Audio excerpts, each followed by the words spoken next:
यह मंत्र श्री राम रक्षा स्तोत्रम के नाम से जाना जाता है और भगवान श्री राम के इस तारक मंत्र को जो भी मनुष्य प्रतिदिन जाप करता है वह व्यक्ति भगवान विष्णु के सहस्त्र नामों के जाप से मिलने वाले फल को प्राप्त कर लेता है।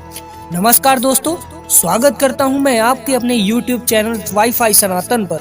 तो पहले सभी भक्तों को बहुत बहुत बधाई और बहुत बहुत नमन, क्योंकि हजारों साल की हमारी प्रतीक्षा आज समाप्त हो चुकी है, क्योंकि रामलला अपने घर पर वापस आ चुके हैं। प्रभु की आने की खुशी में इतनी ज्यादा है कि हृदय में मैं समाये नहीं समा रही हूँ। बस 2 लाइन कहना चाहूंगा या 2 लाइन सुनाना चाहूंगा जो कुछ इस प्रकार है। मेरी चौखट पे चल के आज चारों धाम आए हैं, बजाओ ढोल स्वागत में मेरे घर राम आए हैं। दोस्तों, हम सभी जानते हैं कि भगवान राम को श्री हरि भगवान विष्णु का अवतार माना जाता है और धार्मिक ग्रंथों में उन्हें आदर्श पुरुष और मर्यादा पुरुषोत्तम राम बताया गया है और भगवान राम को उनके इन्हीं गुणों के कारण आदरणीय वंदनीय माना जाता है।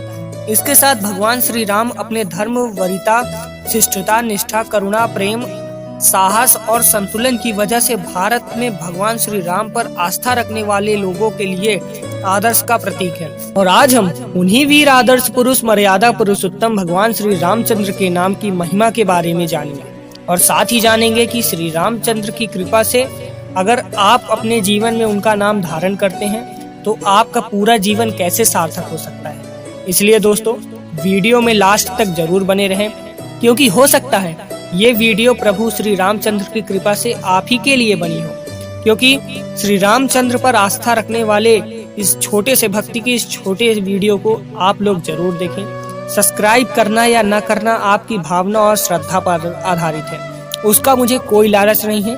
इसलिए दोस्तों, अगर आपको वीडियो थोड़ा भी इंगेजिंग या इंटरेस्टिंग लगता है या आपको कोई इससे नॉलेज मिलती है तो प्रभु श्री राम की कृपा से आप हमें ढेर सारा प्यार दिखाइए, क्योंकि कहते हैं ना, पोथी पढ़ पढ़ जग मुआ, पंडित भया न कोय, 2.5 अक्षर प्रेम के पढ़े सुपंडित होय। तो चलिए दोस्तों, वीडियो को शुरू करते हैं। राम 2.5 अक्षर का यह शब्द अनंत ब्रह्मांड में संपूर्ण सृष्टि में रमा हुआ एक रहस्यपूर्ण मंत्र है। कहते हैं जब संपूर्ण ब्रह्मांड शून्य था तब नाद और बिंदु के मिलने से ब्रह्मांड की उत्पत्ति हुई।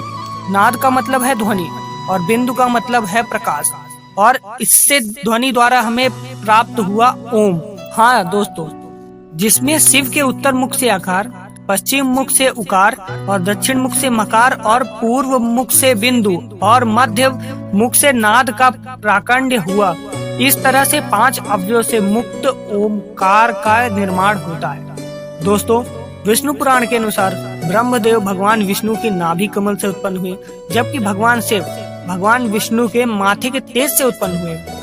और तेज यानी बिंदु, बिंदु यानी प्रकाश और प्रकाश यानी परम ब्रह्म परमेश्वर। और तीनों देवों को 3 अलग अलग गुणों के स्वामी के रूप में कहा गया है, जिसमें भगवान विष्णु को सद्गुणी यानी सृष्टि पालनहार, ब्रह्मदेव राजगुणी यानी सृष्टि रचयिता और भगवान शिव तमोगुणी ये सृष्टि के संकट कारक यानी संहार कर्ता के रूप में प्रतिनिधित्व करते हैं। अर्थात त्रिदेव अलग नहीं अपितु एक ही है, जिनमें संपूर्ण सृष्टि को अपने आराध्य और पालनहार भगवान विष्णु में रमा देखता हुआ भगवान शिव जी के मुख से एक ध्वनि उत्पन्न हुई, जिसे हम राम शब्द से जानते हैं। राम शब्द संस्कृत के 2 धातुओं रम तथा घम से बना है। रम का अर्थ है रमना यानी निहित होना और धर्म का अर्थ है ब्रह्मांड का खाली स्थान। इस प्रकार राम का अर्थ सकल ब्रह्मांड में निहित यानी रमा हुआ तत्व यानी चराचर या विराजमान स्वयं सत्यम प्रणाम ब्रह्मा परमेश्वर जी हैं।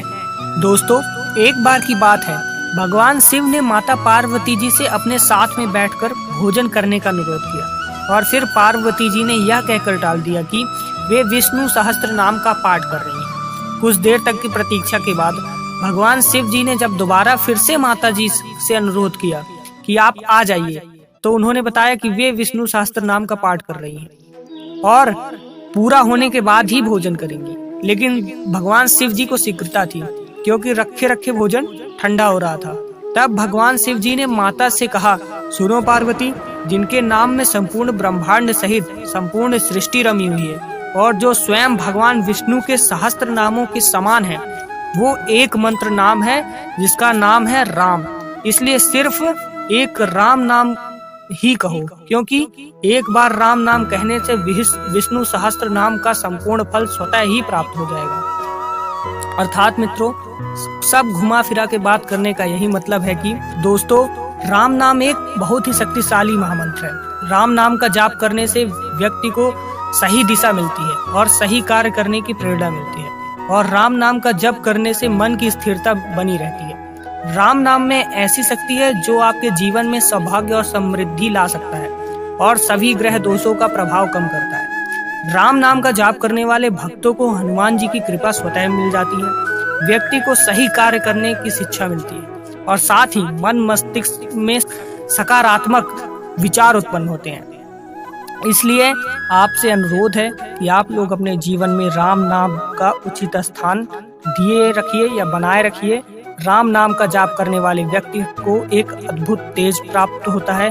साथ ही राम नाम जाप करने से व्यक्ति को अलौकिक शक्ति मिलती है। राम नाम की महिमा के बारे में जितना भी कहा जाए बहुत कम है, क्योंकि राम नाम एक ब्रह्मांड में अनंत शक्ति का अलौकिक रूप है। प्रिय मित्रों, एक दोस्तों कहा जाता है ना, भगवान विष्णु के सहस्त्र नामों के बराबर एक राम नाम है। वही ये भी मान्यता है कि भगवान श्री राम के सहस्त्र नामों के बराबर एक नाम है सीताराम है। इसलिए चलते चलते मेरे साथ बोलिए, जय श्री सीताराम, जय जय श्री सीताराम, जय जगन्नाथ, जय सनातन धर्म, जय हिंद।